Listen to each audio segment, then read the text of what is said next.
Assalamualaikum warahmatullahi wabarakatuh. Dalam video ini, kita akan membahas tentang komparasi hukum keluarga di negara Indonesia dan negara Mesir.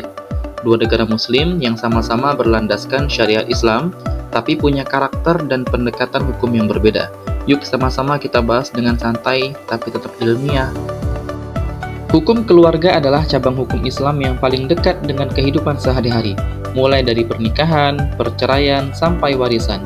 Negara Indonesia dan negara Mesir sama-sama menjadikan hukum Islam sebagai dasar pengaturan keluarga, tapi perbedaan budaya, sistem hukum, dan sejarah kolonial membuat hasil penerapannya unik di masing-masing negara.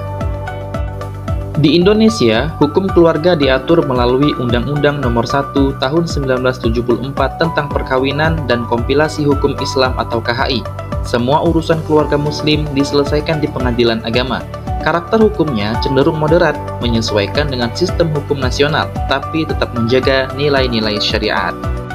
Sementara di negara Mesir, hukum keluarga diatur dalam Qanun al-Ahwalu al-Syakhsiyah, yang berarti undang-undang status pribadi. Mesir menggunakan mazhab Hanafi sebagai dasar fikihnya, tetapi sudah banyak mengalami pembaharuan sejak awal abad ke-20.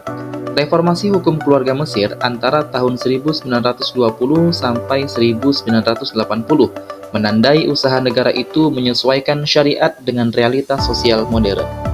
Baik Indonesia maupun Mesir memiliki tujuan yang sama, yaitu menjaga keturunan, kehormatan, dan keadilan dalam rumah tangga. Hukum keluarga Islam pada dasarnya dirancang untuk melindungi hak setiap anggota keluarga, terutama perempuan dan anak. Bedanya hanya pada cara penerapannya dalam sistem hukum negara masing-masing. Dalam hal pernikahan, Indonesia menetapkan bahwa wali nikah harus dari nasab dan perkawinan sah bila dilakukan menurut agama dan dicatat negara. Sementara di Mesir, bila wali tidak ada, hakim bisa bertindak sebagai wali dan pencatatan pernikahan juga wajib dilakukan. Keduanya menegaskan pentingnya keabsahan agama dan legalitas negara dalam membangun rumah tangga.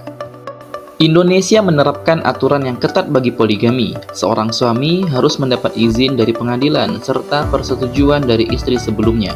Sementara di Mesir, izin tidak diperlukan, tetapi suami wajib memberitahu istri pertamanya. Pendekatan Indonesia lebih administratif, sedangkan Mesir lebih moral dan tanggung jawab sosial.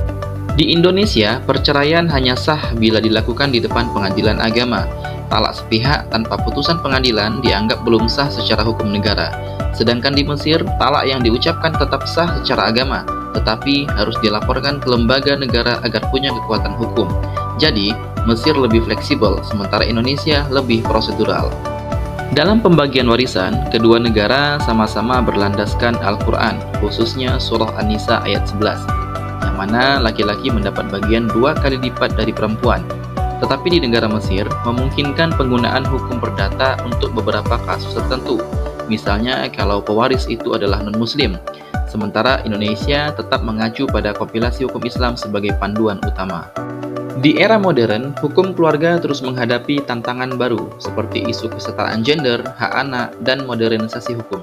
Indonesia merevisi Undang-Undang Perkawinan pada tahun 2019 dengan menaikkan batas usia minimal nikah menjadi 19 tahun. Sementara Mesir melakukan reformasi besar di tahun 2000-an, untuk memperkuat hak perempuan dalam perceraian dan nafkah. Dua-duanya berupaya menyesuaikan hukum Islam dengan zaman.